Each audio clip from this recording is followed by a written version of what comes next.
What if the most powerful forces governing your life, money, nations, human rights, what if they only exist because we collectively agree to believe in them?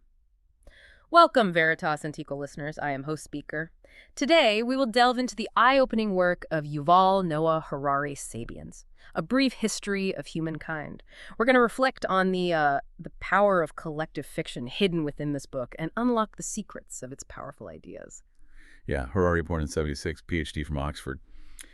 He really took on a huge task with this book. It's not just, a history of civilization. It's a history of our entire species.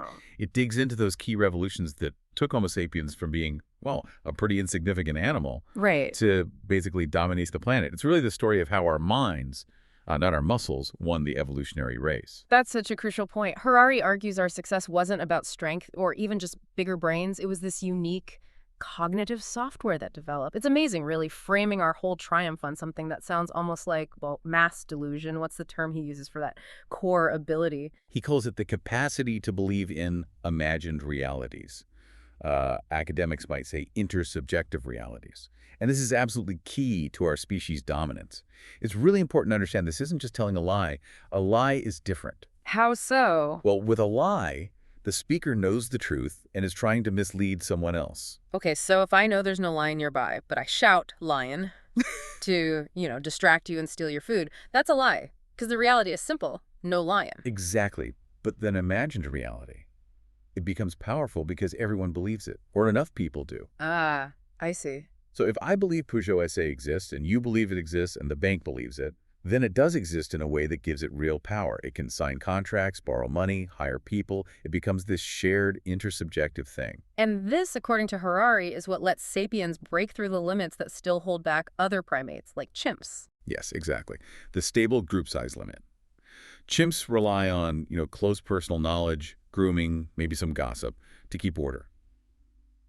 Because of that, their groups don't really get stable much beyond, say, 50 individuals. And research suggests, even for us humans, that kind of gossip-based social glue, knowing who's who owes what, it kind of maxes out around 150 people, right? After that, it gets too complex. That's the idea. And that's where the shared fiction comes in. The moment you need thousands of strangers to cooperate, maybe build a pyramid or a city or fight a war, you can't rely on everyone knowing each other. You need something bigger, a shared story. A shared god or king or nation or corporation or currency. Yeah. Everyone has to buy into the same imagined reality. Let's go back to the Peugeot example because it's pretty stark. The factory, the cars, those are obviously real physical things. But the company itself, Peugeot SA, it doesn't really have a physical body, does it? If the CEO quits, the company's still there. Right.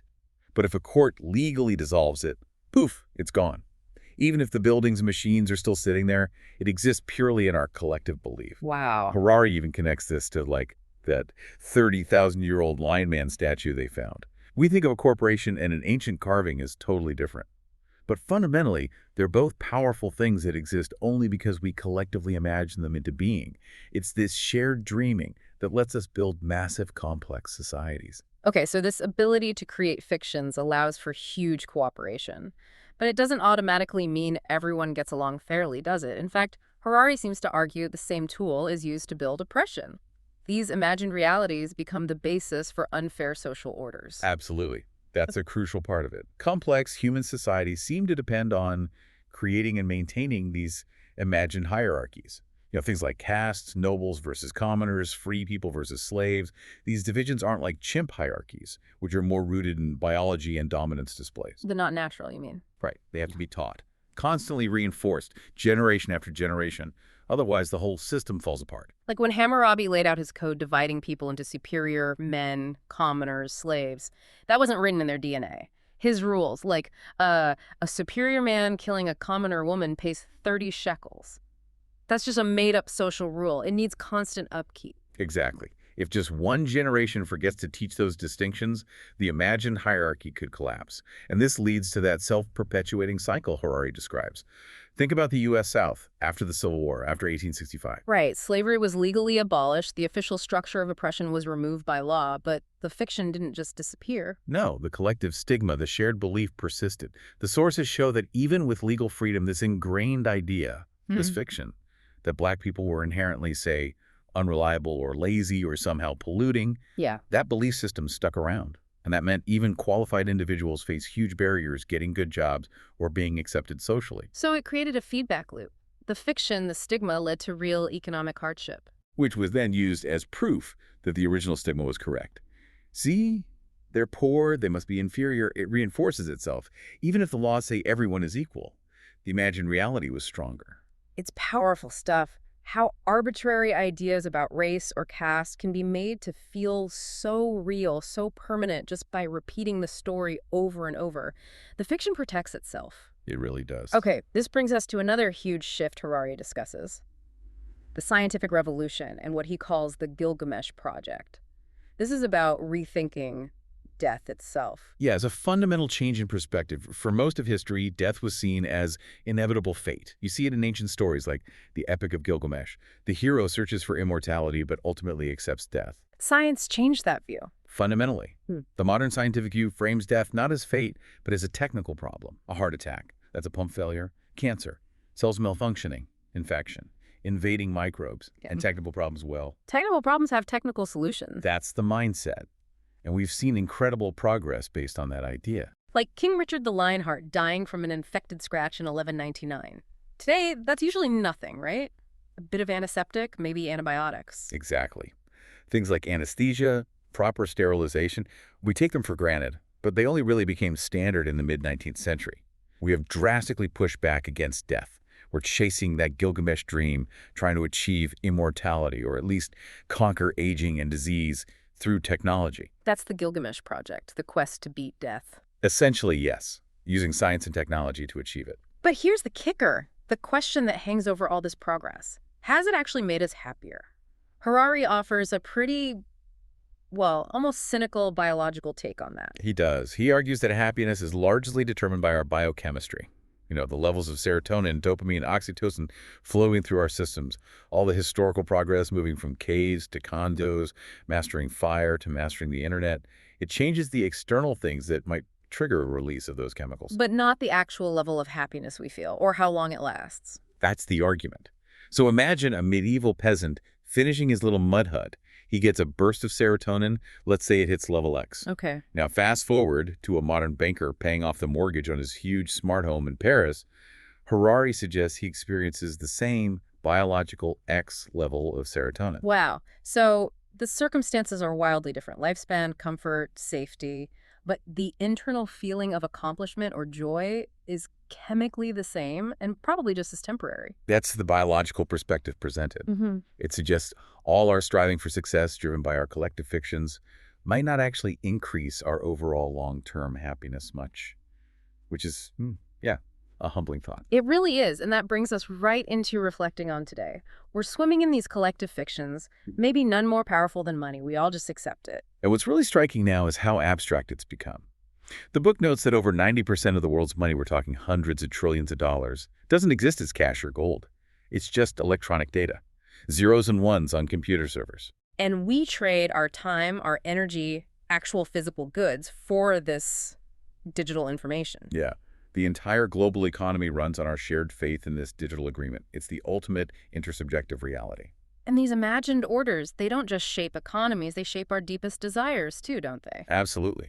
Think about the common desire today for, say, a vacation abroad, a romantic trip to Paris, maybe. Is that a natural human desire? Probably not wired into our DNA, no. Harari would say it's an expression of what he calls romantic consumerism. This modern fiction tells us that buying experiences, especially travel, is the key to happiness or fixing relationships. It's a cultural construct. You compare that to, say, an ancient Mamluk noble. If he wanted to show prestige or solve a problem, he wouldn't book a trip. No, his cultural fiction might tell him the best thing is to fund a magnificent tomb, something permanent to ensure his legacy or honor his family. Different fictions program completely different desires and definitions of value. Which leads us to the really profound endpoint. Harari explores the potential end of Homo sapiens as we know it, driven by this very Gilgamesh project. Yeah, this is where it gets really mind-bending. He suggests we're moving beyond billions of years of natural selection. And into an age where we become the designers. Intelligent design, but directed at ourselves. Exactly. And it's happening through a few key routes. Biological engineering directly manipulating our genes and biochemistry. Then there's cyborg engineering, merging organic bodies with inorganic technology. We already see early versions like those thought-controlled bionic limbs for people like Jesse Sullivan and Claudia Mitchell. They translate brain signals into movement. That's incredible. And the third path? The creation of completely inorganic life. Think advanced AI, self-evolving computer programs. The next dominant life form might not be biological at all. Focusing back on us, though. Imagine brain-computer interfaces linking minds together. Right. What happens to individuality if we have shared memory banks? But maybe the more immediate question is about access.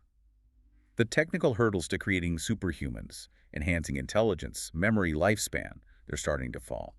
What's left are the ethical and political questions. And this is the huge issue, isn't it? If we develop treatments that significantly boost memory or cognitive skills in healthy people, who gets them? Will it be a right for everyone? Or will it create a new biological elite?